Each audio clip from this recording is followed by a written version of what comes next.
We're in the middle of a series in which we talk about the different genres in voiceover. Today, audiobooks. Staying in your strengths unleashes the best, most authentic version of you. Nope, not how it's done.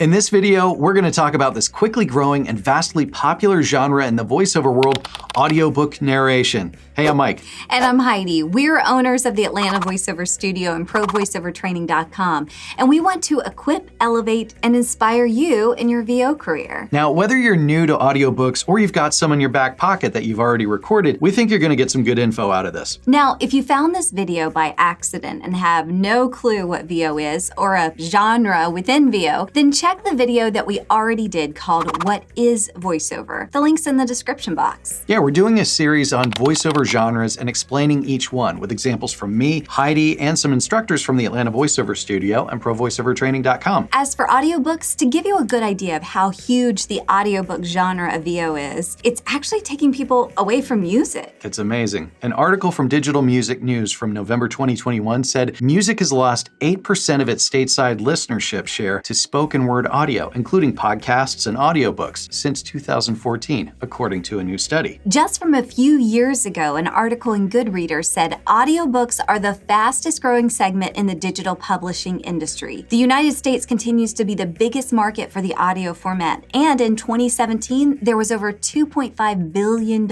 in sales. They also said audiobook production increased by 33%. That is huge, and that was just a few years ago. And according to Publishing Perspectives, in an article from June 2021, more than 71,000 audiobooks were published in the United States, up to 39% over 2019. And from that same article, the US-based Audio Publishers Association cites publishers' audiobook revenue rising to $1.3 billion last year. That's a 12% jump that sees 2020 as the 9th year of double-digit growth in the format. And there's no sign of it slowing down. And I'm a part of that trend. I love audiobooks. Yeah, whereas I, on the other hand, love the OG, reading a real book, feeling the texture of a real book, smelling the pages, and having something tangible to hold in my hand. They're so weird.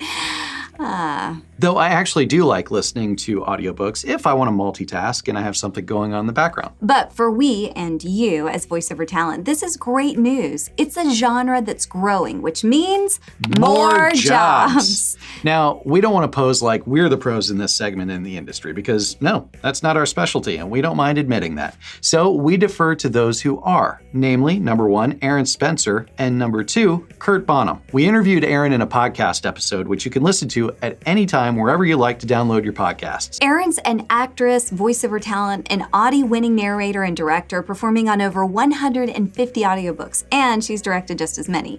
She's worked with Penguin Random House, HarperCollins, Macmillan, and a lot of others. And she now runs her own audiobook production company called One Night Stand Studios. And Kurt is actually one of our instructors at Atlanta Voiceover Studio. Kurt's an award-winning SAG-AFTRA and Actors Equity multimedia performer with decades of experience on stage, screen, and in the booth. He has nearly 100 audiobooks to his name and his pseudonym, has worked in numerous genres with indie authors, production houses, and major publishers. And you know what? Just to make sure you understand that it's not only Heidi or I saying that there's a lot of work, let's give you a minute preview from Kurt's audiobook class that he has here at the Atlanta Voiceover Studio about him explaining in a snippet of why audiobooks. This gets into the why audiobooks, and this is one of the first things is the audiobook industry is booming, and it's showing no signs of slowing down.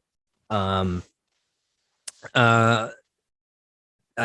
me, this was one of the things that really inspired me to really continue pursuing this, was because I saw how much work there was out there. And the bottom line is there are way more books that are wanting to be turned into audiobooks than there are narrators to narrate them. Not all of them are like high paying, or a lot of them are royalty share. And we'll talk about that when we get into ACX and things like that. But there's just a lot of books and not as many narrators, even though there are a lot more people getting into the industry now.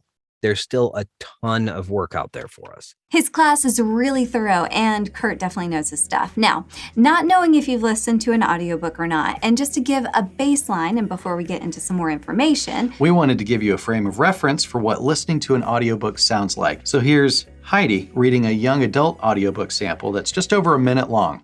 While Tay thrived in the richly colored limelight of the real world, I hid from the city's overwhelming stimulation in the church garden, 20 steps from this bar, reading book after book, high fantasy, gothic romance, you name it, while everyone else lived in this sprawling city that contains millions of lives. I was afraid of that reality. I'll admit it now. But this is the second to last semester of senior year.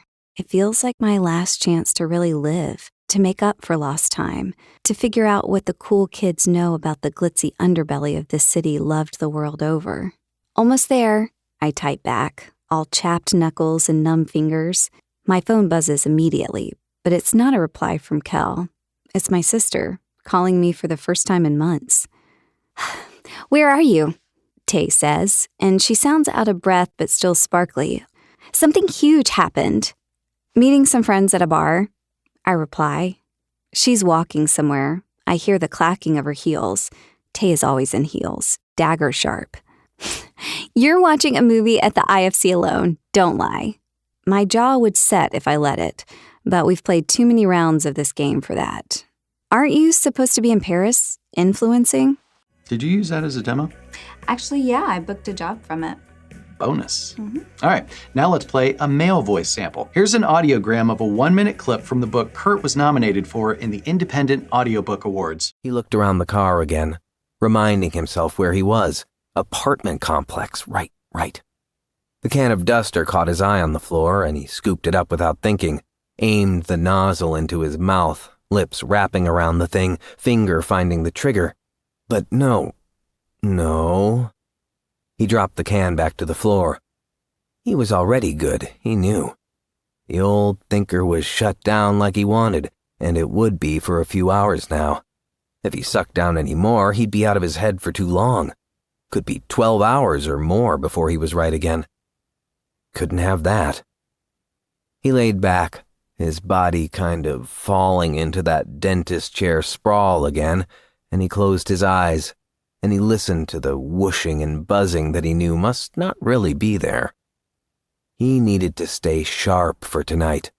Yes, tonight. Don't you just love audiobook narration? If you have listened to many audiobooks, you've probably heard some narrators you liked and others maybe not so much. Kurt talks about that in his class. But when we interviewed Erin Spencer for the Atlanta Voiceover Studio ProVoiceoverTraining.com podcast, side note, available wherever you like to get your podcast, she had this to say. Okay, Erin, what makes a great audiobook narrator?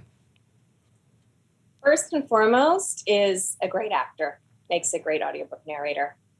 There's all kinds of things that are said like, oh, you need to have a great voice, and that's wonderful. That's a perk.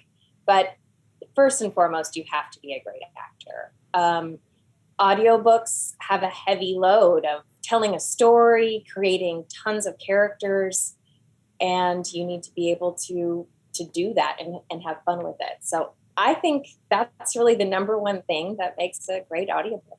Now, if you're a beginner, don't let that freak you out. Yeah, you don't have to be a great actor right off the bat. The top-tier narrators didn't get to be top-tier overnight, and there will be plenty of smaller projects to audition and record before you get to those bigger projects. And you know what that means? You get to hone your craft. Like any voiceover genre, it takes time to train, and you can still book smaller projects as you train, learn, grow, and make connections on this side of your VO business. In our classes, we always want to be honest and realistic. It's the best way to honor people who trust us and our studio as we help guide them in this industry. And that's why we always will tell our students, like Erin mentioned, it's a marathon, not a sprint. And that goes especially for audiobook narration. Kurt actually leads a live via Zoom audiobook class designed to help you begin building a foundation in audiobook narration from the ground up. Get that strong foundational training and you can build your career little by little. Now, even though we're going through the VO genres within VO, there are still genres within the audiobook genre. In our podcast, when we spoke with there. And Heidi had a great question for her. Now, you mentioned that you've done, some books under your name and some books under a pseudonym. And there's actually a lot of different genres, too, within audiobooks. Is there one particular genre that has more opportunities than another, or are they all about the same, or? Yes and no. I mean, there are certain genres that just sell more. That would probably be like mysteries, thrillers, romance, and just general fiction. Those are probably the top selling audiobooks. Mhm. But, there's all kinds of genres. Like you said, there's memoirs, there's sci-fi, there's young adult, there's erotica, there's, nonfiction has a million subgenres within just that label. So, is there more work than, in one than others? Maybe. But I always say people should really focus on what they like the most, but also what their voice is appropriate for. Mm. And that's something like when somebody makes a demo, I always think, you might like science fiction, but your voice is really, really perfect for young adults. Mhm. And we find something that maybe bridges that gap, like Yeah. a dystopian young adult, or, so I think there's a lot of work in audiobooks. There's a lot of work out there. It's just finding what's right for your voice.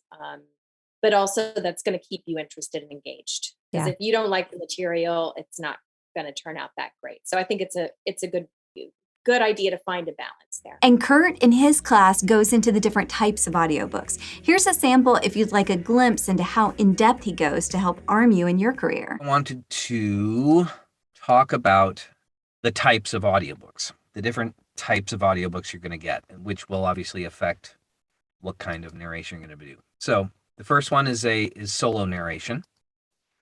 That's where one narrator performs the entire book, regardless of the point of view. It is definitely the most common form of audiobook still at this point, though that is changing a lot now. And so the next one is dual narration. This is growing more and more and more and more, particularly in romance. I'd say the majority of romance I've narrated in the last 2 years has been dual narration. It's very popular within in the romance category. You don't hear it too often in other genres, occasionally. But what this is where it's when the POV changes. It's usually at the end of a section or a chapter. Two, sometimes more narrators will split the job and narrate the sections associated with their character's POV. In romance, it's usually like one chapter, Gina. It's all first-person narration from that lead female character. Chapter 2, William, and then the same with him. Not sure if you know this or not, but VO talent who narrate audiobooks are passionate about it. It seems like you either love it or you don't. And it's just like talent who voice animation or video games. We're all passionate about our favorite genre. Some talent don't care for audiobooks, though, because they don't like the long-form format and because you have to put in a lot of work. But it really is amazing to bring something to life, and there are a lot of pros to it. A lot of people talk about the cons of audiobook, that it takes so long. You have to read the book beforehand. Give us a pro. Oh gosh, there's a lot of pros. But that is true. And I do hear that, it's a marathon. Audiobooks are a marathon, not a sprint, not a 30-second commercial. But I also say you can audition for all of those McDonald's spots and you can still do an audiobook too. There's room for everything. And sure, audiobooks does take a little bit more time, or a lot more time. But the beauty of audiobooks is you get to tell a story from beginning to end. You get to create so many characters in that story. You get to play so many characters that you don't get to play in other voiceover or especially on camera. So you get to carry a full cast. And I think creatively for a lot of actors, it's really gratifying. Mm-hmm. So audiobooks are really special in that way. Even on camera work, you don't get to you get to play your part that you're cast for. In this, you really get to do everything. So you know how they always say, like, actors say, like, I can do anything. I can play every part. And your agent's like, ooh, no, you can't. Because you have a type, right? Right. But in audiobooks, you can play every part. So I think that's sort of an actor's dream. And you can give an accent if you want to. If you can pull it off. If you can pull it off. Not I. All you have to do is figure out if you like audiobook narration. Never know until you try, right? But it really is a long run versus a quick jaunt around the track. How do you know if you like it? Well, a great way to tell might be to record yourself reading a chapter of a book. No training, just go at it to see how you do sitting or standing for 5 to 10 pages. See how your voice holds up. See if you're comfortable in your space. Pay attention to your read. Can you do accents to add to the story where it makes sense? Do you intuitively adjust to certain characters? Doing this simple test will give you a sense of whether or not you might really enjoy narrating. Kurt's got a great tip for you, if that's the case. So a quick tip for anybody who's interested in getting into audiobooks: listen, listen, listen. Listen to as many audiobooks as you can. Listen to popular audiobooks in genres that you are interested in performing, and it will give you a lot of ideas on what works and what doesn't. So keep on listening. And not to sound like a broken record, but the next step is to get training. The next step is to get training. The next step is to get training.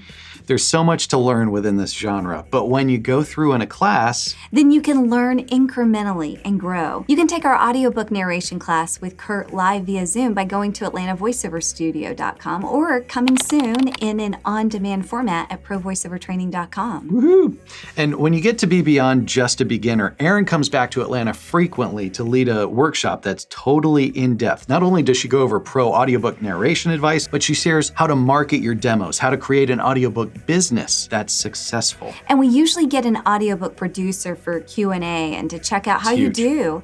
It's a great way to make connections. There's obviously way more we could have gone into with audiobooks. And we didn't even touch on ACX and Audible, but we hope this helps clue you into how huge the audiobook narration world is and how you could be a part of it. We'll be going over more voiceover genres with examples, so make sure you keep checking back to this channel. And if you want more help with your voiceover career, Remember, we're always available at AtlantaVoiceOverStudio.com and ProVoiceOverTraining.com. if you'd like to continue your voiceover training, head on over to ProVoiceOverTraining.com, where you can take classes on demand in video form. Or if you'd like to take classes in person or live via Zoom, you can go to AtlantaVoiceOverStudio.com and look under classes and workshops in the menu. Thanks for watching, and keep checking back for more videos to help you in your voiceover journey.